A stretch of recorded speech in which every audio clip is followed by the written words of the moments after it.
늦은 시간까지 고생이 많으십니다. 제가 전역을 하고 나서 그 일을 하다 보면 자료를 요구하고 여러 가지 일을 해보면 국방부에 근무하시는 일반 공무원들께서 군에 대한 이해력이 좀 부족하지 않나 하는 생각을 자꾸 하게 됩니다. 그래서 지난번에도 한번 그런 얘기를 했었습니다만 국방부에 근무하는 공무원들이 군인을 이해할 수 있도록 각 군 본부의 정도에는 그 공무원이 근무할 수 있는 자리를 만들고 군무원을 가지고 조정하면 될 겁니다. 그리고 그러한 경험을 한 사람들이 과장으로 승진하고 국장으로 올라가도록, 그래서 최소한도 3개군 정도 아니면 2개군 정도 이상을 이해한 사람이 국장 정도 하도록 이렇게 만든다면 좀 더 좋아지지 않겠나 하는 생각을 합니다. 그래서 이것은 제도적으로 꼭 한번 검토해 주십사 하는 그 부탁을 드리고 싶습니다. 예, 금년도 방금 한 의원님이 지적하신 그런 문제의 심각성 때문에 금년도 임용된 국방 공무원들은 종합군사학교에 가서 일주일 동안 훈련을 같이 받게 하고 일주일 동안 육해공군 오지부대를 다니면서 체험을 할 수 있도록 이걸 제도화시켰고, 앞으로 이것은 몇 주 보수교육으로 늘려갈 계획입니다. 방금 말씀하신 각군 본부나 또는 그 밑에 어느 특정 기구라도 공무원들을 같이 근무할 수 있도록 이걸 이미 이것은 정책 아이디어로 제시가 됐고 이걸 검토하고 있습니다. 그래서 이것을 하려면 군 인사법을 바꿔야 됩니다. 맞아요. 각군 본부 이하에는 그 군인과 군무원으로 편성한다고 되어 있기 때문에 군인과 군무원 외에 공무원도 갈 수 있는 것으로 네. 법을 좀 일부 조정을 해야 됩니다. 다음은 군사시설 보호법에 대한 보호구역에 대한 것을 좀 전향적으로 검토해 주십사는 것입니다. 예를 들어서 전방지역에 가면 그 비상활주라고 굉장히 많습니다. 그러면 과거에 우리가 비포장도로이고 또 여러 가지 여건이 불비할 때는 이러한 비상활주로가 필요했었습니다. 사실 에로19이 있을 때 이 비상활주로가 전부 지정이 된 것입니다.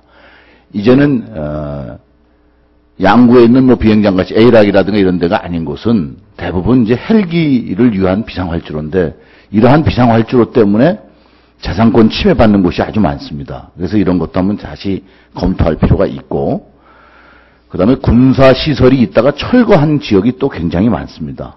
근데 이러한 철거한 지역에 대해서도 시설보호법에 의해서 똑같은 통제를 받고 있습니다. 그래서 이것도 검토가 돼야 되고, 또 민통선에 대해서도 사실 민통선을 어떤 개념으로 갈 것이냐 하는 것도 전향적으로 검토를 해야 됩니다.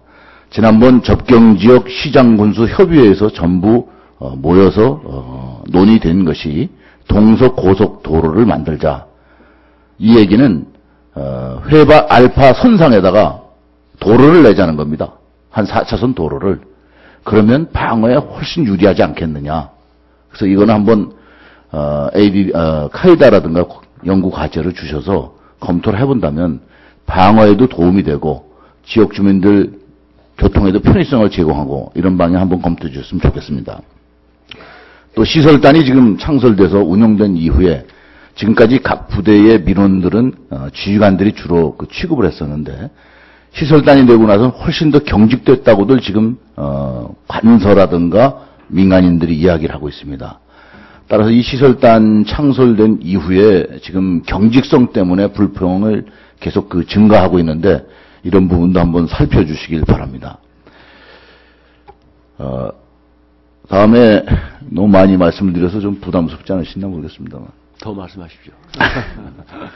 K2 전차 사업에 대해서 교훈을 좀 찾아야 할 것입니다.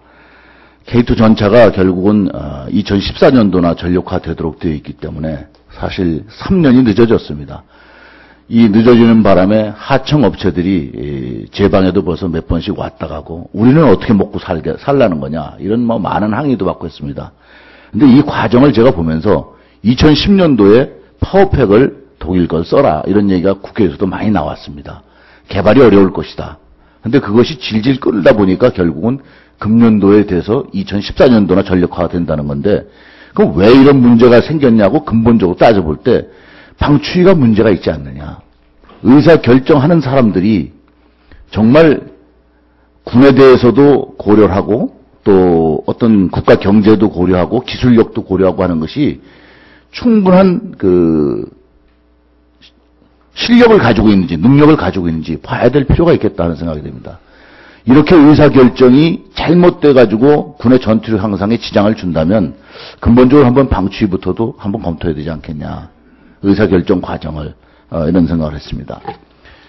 그다음에 끝으로 제주 해군기지에 대해서 한 말씀 드리겠습니다. 제가 작년도 예결위원회 제주 민군 복합 미항 특위의 소위원으로서 활동을 했습니다. 제주도도 갔다 오고 많은 활동을 했었는데 그때 보면서 아까 우리 존경하는 김재윤 의원님께서 말씀하신 것도 충분히 제가 이해를 합니다. 그러면 왜 이제 이렇게 되냐면 제주도까지 왜 제주도에다 해군기지를 만들려고 그러냐. 제주도에 북한 잠수함이 충분히 오지 않습니까 이제는. 그러면 잠수함이 와서 과거에 진해 쪽에 기지가 있을 때는 몇 개 우리 항로만 막으면 우리 군함들이 전혀 움직일 수가 없는 겁니다. 그러니까 이제는 근본적으로 배가 앞이 툭 트인 대로 나가지 않으면 안 되는 것입니다. 세계적인 큰 군항들도 전부 밖으로 나가 있습니다. 외해가 열려 있어야 되는데 우리는 지금까지 과거에 임진왜란 때 인력이나 폭력에 의해서 움직이던 그 시대의 해군기지를 지금까지 가지고 있었기 때문에 문제가 되는 거거든요. 따라서 제주 해군기지가 북한의 위협에 대해서 잠수함 위협에 대해서 충분히 피할 수 있는 길을 가지려면 제주도를 가야 된다. 두 번째, 동서해 양쪽에 대해서 다시 공이 대비를 하려면 중립적인 위치에 가야 된다. 이 위치가 사실 제주도 위치라는 것이죠. 부산에 들어가든가 또 진해에 들어가 어렵다는 것입니다. 그리고 우리가 무역 수출이나 수입하는 규모가 이제 세계 7대국이 됐습니다.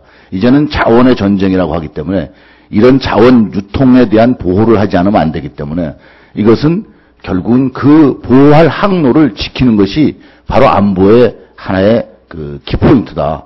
이렇게 접근해서 간다면 충분히 설명이 될 겁니다. 그리고 여기서 가장 중요한 것은 제주 주민들한테 가야 될 혜택들이 지금 작년도도 예산이 편성이 안 된 겁니다. 이것이 올해는 반드시 반영되도록 국방부에서도 함께 노력을 해줘야 됩니다. 이걸 노력을 안 해주면 근본적인 해결이 안 됩니다. 그래서 주민들이 제주 해군기지가 들어오니까 우리한테 혜택이 있구나. 이것을 보여주는 것이 우선 급선무라고 생각합니다. 이상입니다. 잘 알겠습니다.